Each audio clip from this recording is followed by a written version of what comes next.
los cuadrados de las participaciones, cualquier delta, chiquitito, chiquitito, chiquitito, en la participación más grande, va a hacer explotar el índice.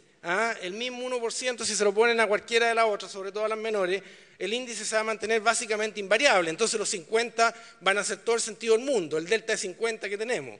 El delta de 50 que tenemos, cuando estamos hablando de concentraciones de 30 a 31, que todos podemos estar de acuerdo acá que puede ser peligroso, pero que claramente parece no tan peligroso en muchos mercados inicialmente, involucraría un delta de 60, y si leo bien eso, me voy a la categoría 3, y si me voy a la categoría 3 y le hago harto caso a las guías, como me gusta hacerle, tendría que consultar, eventualmente. Por supuesto, esa consulta puede ser muy rápida y me puede ir muy bien, pero tendría que consultar. Y así esto lo podríamos seguir adelante. Entonces ahí yo pregunto, ¿cuáles son los objetivos de la regulación a la integración horizontal? Ya va a entrar en tierra derecha en la segunda y última parte de mi presentación. Los objetivos son evidentemente evitar monopolización del mercado, evitar mayor probabilidad de colusión y evitar exclusión de competidores, especialmente importante en integración vertical, ¿no es cierto? Pero que también pueden haber temas de integración horizontal donde se rocen esos temas de exclusión. Si me voy a la fusión anterior, por supuesto siempre podemos encontrar un ejemplo extremo donde la respuesta sea distinta. Yo creo que no cambia ninguna de esas cosas en forma fundamental. Si yo ya tengo el 30, el 20, el 20, el 20, el 9 y el 1, que hay una concentración del 1% adicional en una de las compañías, que puede ser una compañía local, etcétera, etcétera, no parece. Entonces, ahora uno siempre puede encontrar ejemplos en todas las direcciones, pero como estos ejemplos está bastante lleno de... Yo les pongo otro rápidamente para cerrar este punto y después tratar de pensar alguna proposición, que probablemente no es original, no hay ningún problema con eso. Si cualquiera de estas compañías que tiene 20% del mercado, que son 3, más una que tiene 30, se compra una compañía que tiene un 2% del mercado, o sea, de 20 subimos a 22, también va a pasar lo mismo. Va a pasar que voy a estar en la categoría 3 de nuevo. O sea, que la segunda o la tercera o la cuarta compañía se compre una... Entonces mi pregunta es una pregunta muy sencilla, pero probablemente la respuesta no la tengo clara por ignorancia. Pero al leer la guía, ¿es esta una operación que yo debo consultar? Esto puede desmotivar ciertamente la operación, si es que la respuesta es sí. Si la respuesta es sí, esto puede desmotivar la operación. Si la respuesta es no, por supuesto, volvemos a foja cero. Ahora yo creo que, dado el desarrollo de los mercados, dado la continua búsqueda que estamos teniendo de mayor tamaño, que lo han mencionado las distintas partes, y dado el cambio que hubo en la concentración, en los umbrales de concentración en Estados Unidos el año 2010, en las guías de las mergers de Estados Unidos, en Estados Unidos, estos eran las guías anteriores al 2010. Creo que 92, mi memoria me puede fallar. Creo que 92. Entonces yo creo que la Fiscalía lo que hizo con razón, lo bueno no tenemos por qué copiarlo. En el 2006 cuando hicieron la guía dijeron pongamos los mismos umbrales de concentración que tienen la guía americana vigente en ese periodo, el 2006, que ya venían del 92. Ahora el 2010 en Estados Unidos, que es un mercado mucho más grande y lo que es relevante para esta discusión, porque el mercado más grande, por supuesto, es más posible obtener eficiencias que tienen que ver con el tamaño mínimo eficiente de una curva de costo medio. Si uno piensa en una curva de costo medio, ¿no es cierto?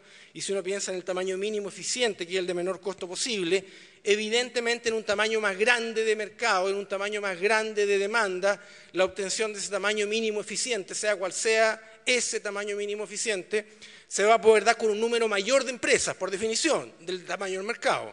Para cualquier curva de costos medios que ustedes quieran que sea relativamente similar en los distintos mercados, que no es ningún supuesto importante, porque hoy día estamos todos abiertos a la tecnología y a la importación de input, de insumos, etc. Entonces, dado el efecto tamaño de mercado, que en general, ceteris paribus, todo lo demás constante, debiese llevar a que en economías chicas, pequeñas, si estamos pensando en eficiencia, estamos pensando en tamaño mínimo eficiente, los índices de concentración deben ser mayores a los índices de concentración en países más grandes, donde es más fácil obtener esos tamaños mínimos eficientes, A mí me parece que hoy día una cosa que podemos hacer de una forma casi urgente, desde esta humilde tribuna y sin tener ninguna participación en ninguna empresa y no teniendo ningún interés en tener ninguna participación en ninguna empresa, es cambiar los umbrales de concentración. Por lo menos a los umbrales que los cambió las guías de fusiones del año 2010 en Estados Unidos, que son los umbrales que ustedes ven allí. Y yo creo que esto, dentro de todo, aumentaría un poquito la predecibilidad. Siempre hay costos, como de cualquier medida, pero a mí me parece que los beneficios son mayores que los costos. Entonces, para ir ya a la segunda y última parte, más que segunda y última, ya la última parte, eso ya lo dije, entiendo, está bien. Yo tengo un tema con los directores de empresas, yo creo que aquí toda la tarea no la tienen las autoridades de la libre competencia, yo creo que las empresas tienen, muchas de ellas, probablemente hoy día están aprendiendo, tienen un debe en términos de que se puede hacer más de lo que están haciendo internamente, en términos de conocer bien lo que está detrás, en términos de entender bien los riesgos y de esa manera también disminuir la impredecibilidad, en términos de disminuir efectivamente el riesgo regulatorio a partir de sus propios manejos internos, que da la sensación desde afuera, mirado desde el punto de vista del mundo académico, que hay espacio para que las empresas también mejoren en esa parte. Y la última slide, antes de ir a la última de verdad, que es el resumen, es plantear otro punto, que de nuevo reconozco puede ser ignorancia mía, pero que me gustaría tenerlo claro, porque creo que tiene que ver con esto del riesgo de estas operaciones y de la consulta o no consulta, y que tiene que ver con el objetivo.